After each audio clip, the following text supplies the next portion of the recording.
All right, so here we are.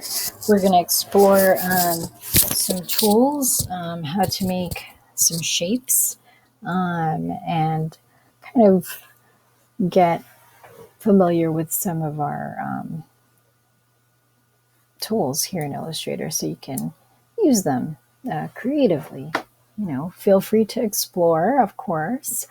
Our first tool that we'll kind of go over is our rectangle tool. When you go to your rectangle tool, you'll see that there's a little triangle at the corner of the icon, little button. If you hold that down, you'll see that you have submenu, sub shapes that you can use. So I can pick my ellipse.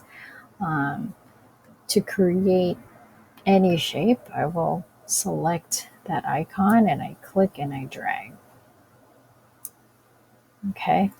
So you can make multiple circles.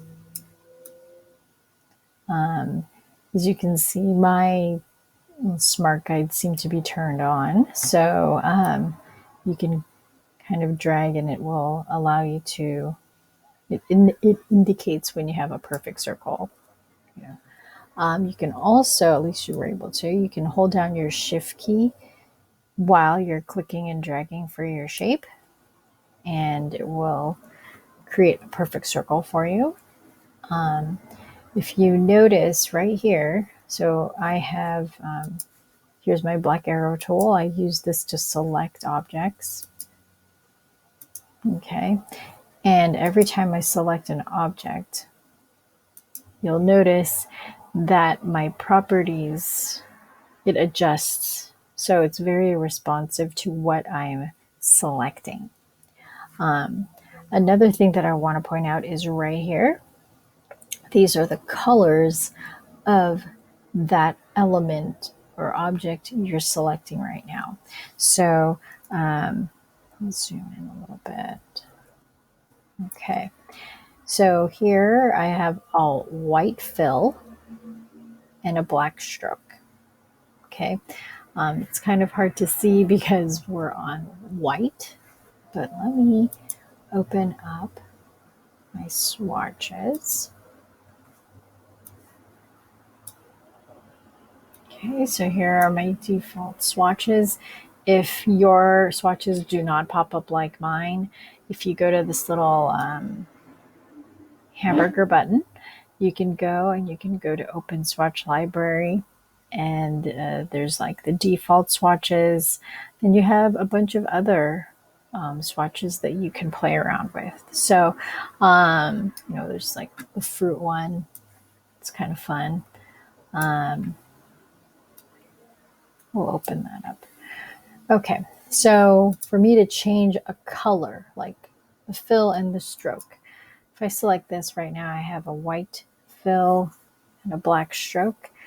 I want to change the fill, so I make sure that this white box is in front of this black stroke symbol, and I can change the color. Okay, I can change it to any color, and if I wanted to, I can even double click and I can make a custom color. Okay, so in InDesign, we kind of went over how to add colors, through the eyedropper and, taking the values from your Photoshop image, writing down the CMYK values, and then putting them into, the program. Same thing applies here. So if you want, you can make a custom color numerically. If you're getting numbers or values from your Photoshop document, or you can like click around and find a color that you like. All right, so when you pick a color that you like, let's say you want to add it to your swatches, so you have it for your project, you can make sure it's selected, right? It's at the forefront, and you will just click on New Swatch. It'll ask you what you want to name it. I like to name mine the values, just so I know. But if you want, you can name it a new color. and it will show up on your swatches. Very helpful. If you want to change the stroke color, you can select that, just click on it, and now you can change the stroke color. Okay, so the stroke is the outside, it's kind of like the border of the shape. And you'll notice that if I am on the stroke option, my menu responds so I can actually adjust the properties of that stroke. Okay. If I want to, and this is a fun little option, you might not need it all the time, but it's kind of good for you to know.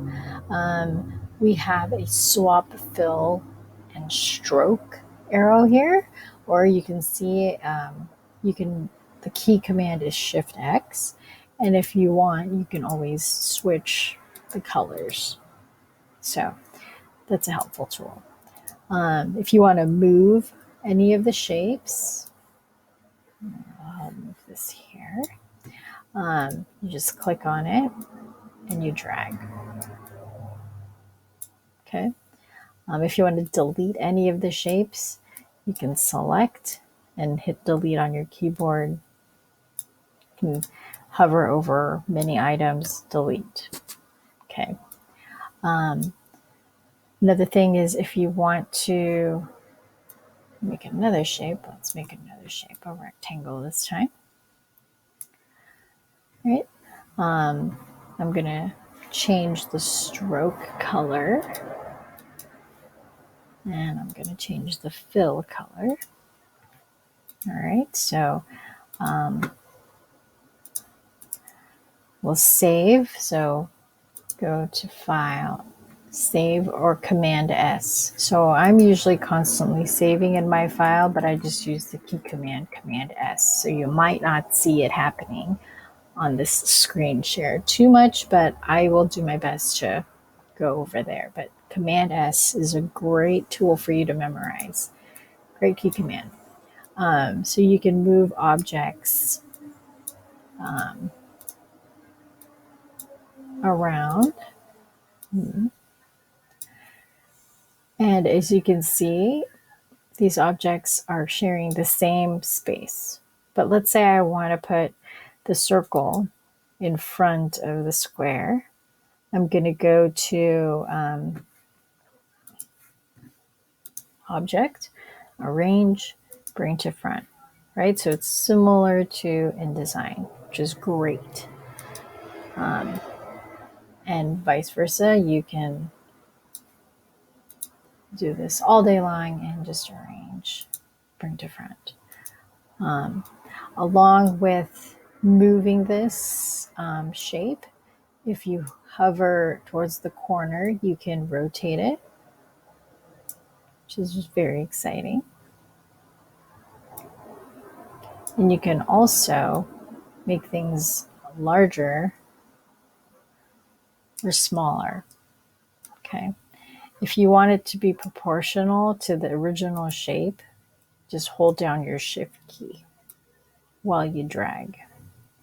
As you can see, I'm breaking that boundary of that page because I know that all of this is still in my file.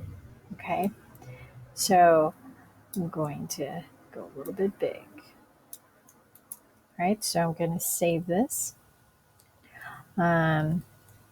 So that's how we make shapes, change the stroke, the fill, how we move shapes, how we make them bigger, how we make them smaller. And we're going to continue to look at the different types of shapes we can make and using the other tools to actually make our own shapes. So we can draw something that's custom for our assignment. Okay, so make sure you save, right? Command S, or you go up here and you hit File, Save, and then in the next video, we'll look at a couple more tools. So hopefully that helps. Don't forget to save.